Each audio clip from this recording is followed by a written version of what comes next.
안녕하세요, 여러분. 백영기 목사입니다. 오늘 열왕기하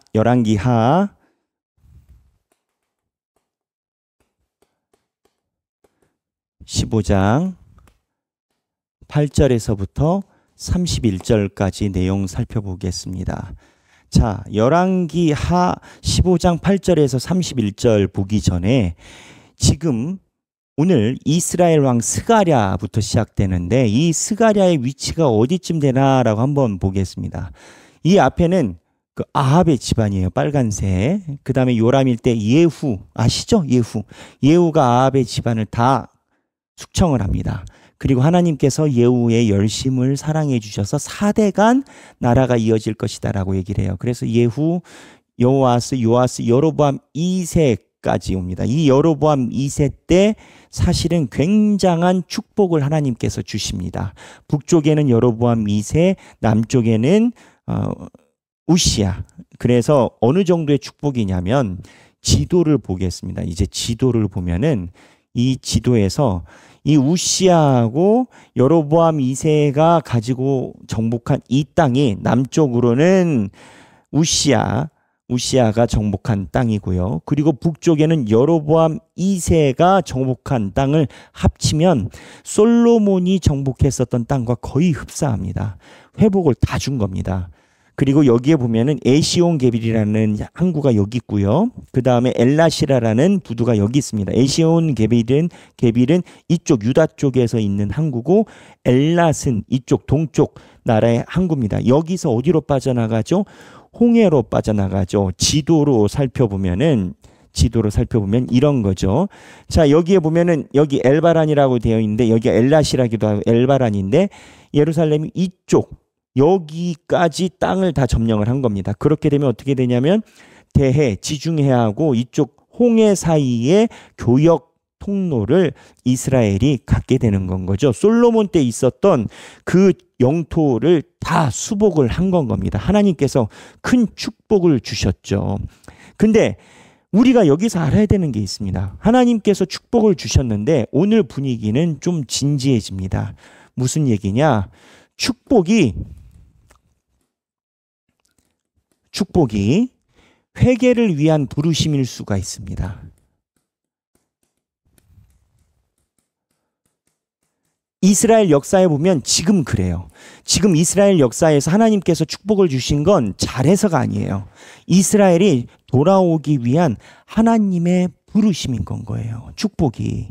그래서 우리가 축복받았다라고 하면 무언가 결과론적으로 상을 받았다라는 개념으로만 이해하는데 그렇지 않아요. 하나님께서 축복과 평안함을 주심이 네가 온전한 상태에서 회개로 오기를 원한다라는 그러한 기대가 있을 때가 있어요. 이 얘기를 하는 이유가 있죠. 북이스라엘과 남유다가 이걸 놓쳤어요.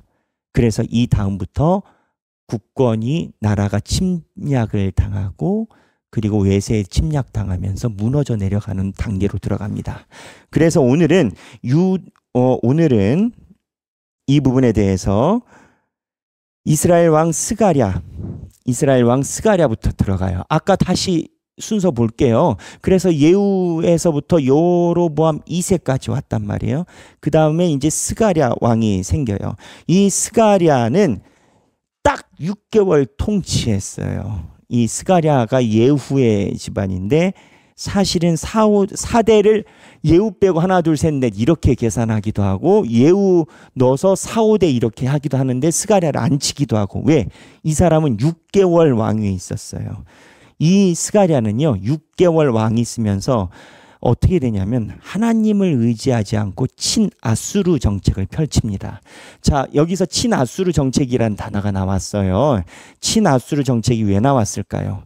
자, 여기 보면은 지도예요. 지도인데 여기 아수르라는 나라가 중원에 있어요. 이 아수르가 이 중원이 조용할 때는 문제가 없습니다. 근데 중원이 한 민족에 의해서 통일이 되고 힘을 받기 시작할 때 이 남쪽이 문제에 영향을 받아요.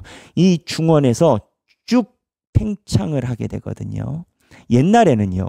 고대 역사는 이 아수르 지역 여기 유브라데스 강 이 근처에 있는 이쪽이 모든 역사의 중심지였어요. 여기에 알렉산더도 마찬가지고요. 바벨론도 마찬가지고 아수르도 마찬가지고요.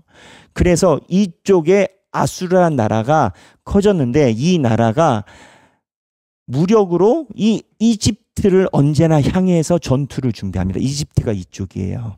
언제나 이 큰 나라는 큰 나라를 치려고 해요. 그러니까 중간에 있는 나라들이 어떻게 되냐? 다 추풍낙엽으로 떨어지는 거예요. 이 중간에 어느 나라가 있냐? 이 아람은 여러 가지로 표현됩니다. 아합을 죽인 나라도 여기에요. 이 아람이 베나단이라고 표현되는 아람왕 또는 다메섹, 수도가 다메섹이니까 다메섹으로 표현되기도 하고 시리아라고 표현되기도 합니다. 이 아수르가 일어나니까 이 아람이 제일 먼저 영향받고 그 다음엔 북이스라엘이에요. 그래서 이 스가랴라는 사람이 6개월 동안 통치를 하면서 이 아수르 문제를 다룹니다. 무슨 얘기냐? 이 이후로는 하나님이 지금 이쪽에 우시야하고 여로보암으로 이 정도까지 해서 큰 부국을 주셨다라고 했어요. 그때는 아수르가 존재감이 없었어요. 미비했다고요. 그때 정신 차렸으면 하나님께서 이 모든 풍파를 이기게 해주셨을 텐데 정신을 안 차리니까 밖에서 태풍이 불어와요.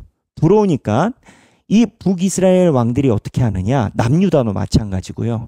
이쪽의 세력권, 나중에는 아수르가 바벨론으로 바뀌는데 이 세력에 대해서 붙어야 되냐 말아야 되냐를 가지고 국론이 분열이 됩니다.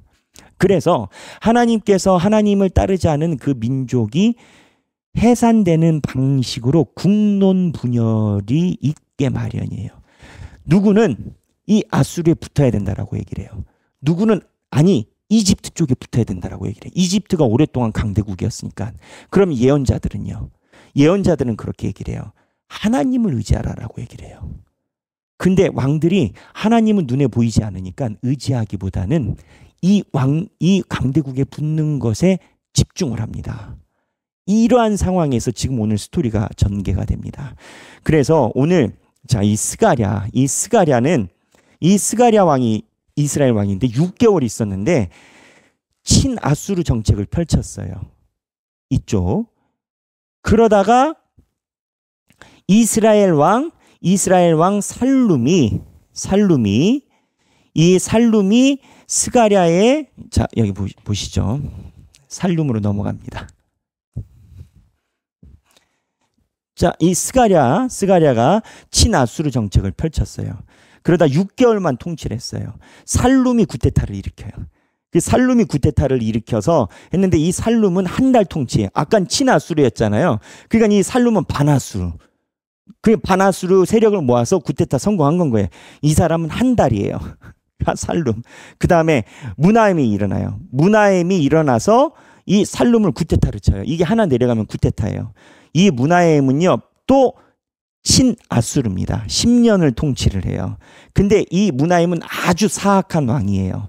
이 무나엠은 어떻게 되냐면 무나엠은 이 살룸을 칠 때 아이벤 부녀의 배까지 갈랐다라고 성경에 기록됩니다. 동족이잖아요. 구테타니까. 동족인데 이스라엘 동족이 자기 동족에게 이방 족속들이 하는 잔악행위를 한 게 이 무나엠입니다.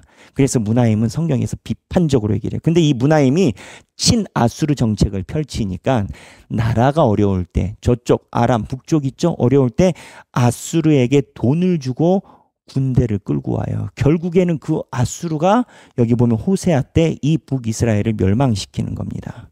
그래서 이 무나엠이 그런 정책을 펼치고 이 무나엠의 부가히야, 이 무나엠의 자손 부가히야가 있는데 이 부가히야는 결국 2년밖에 통치를 못해요.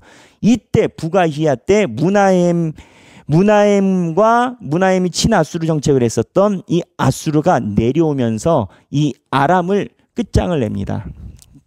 여기 아람 이 리신 아수르가 여기까지 내려온 건 거예요. 친아수르 정책을 했는데 처음엔 잘했다 생각했는지 모르죠. 근데 이 아수르가 나중에는 이 북이스라엘을 멸망시켜 버립니다. 그 외세를 믿을 게 아닌 건 거죠. 하나님을 믿었었어야 되는데 그리고 나서 이 베가가 구테타를 일으켜요. 이 베가는 또 반아수르예요. 반아수르 정책을 일으켜서 그러니까 친반 반아수르 정책. 그래서 구테타를 일으켜서 난리가 나가지고 이제 이 베가 때 아수르에 대해서 반아수르 정책을 펼쳐가지고 난리가 났을 때 그때 호세아가 반역을 해서 일으키고 그리고 이 호세아도 아수르에 대해서 멸망을 당합니다. 이 역사를 가지고 있어요. 근데 우리가 여러분 이 성경 묵상을 할 때 이 메시지에서 주는 내용을 받아야 되지 않겠습니까?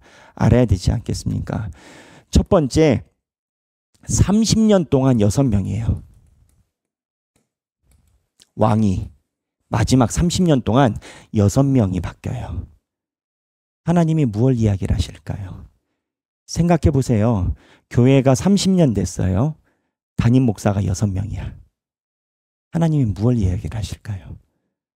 마지막 때를 위한 메시지를 던지는 거예요. 하나님은 한 번에 망하게 하지 않으세요. 역사적으로 야금야금, 왜 야금야금?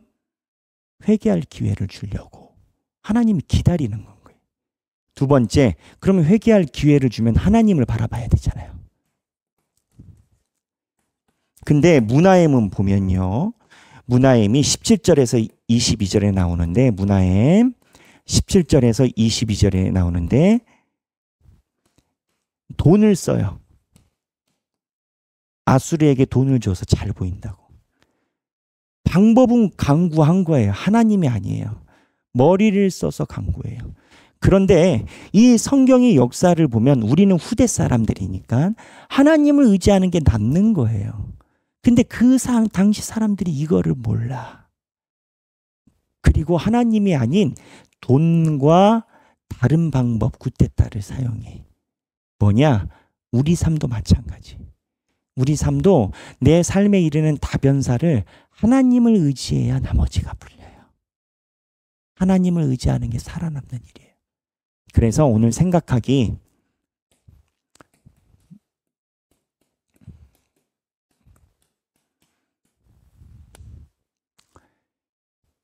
우리가 몇 번 다짐하고 했지만 하나님 의지하는 내 삶 어떻게 살 것인가? 의지는 감정이 아닙니다. 의지는 현실이에요. 누군가를 사랑하면 자꾸 보고 싶은 거지. 자꾸 문자하는 거지. 그렇잖아요. 자꾸 시간을 같이 보고 싶은 거고. 당연한 거 아니겠어요? 하나님을 사랑하면 하나님의 말씀이 보고 싶고 교회가 가고 싶고 교우들과 같이 신앙 얘기하고 싶고 교인들과 신앙 얘기 안 하면 어디 가서 할 건데.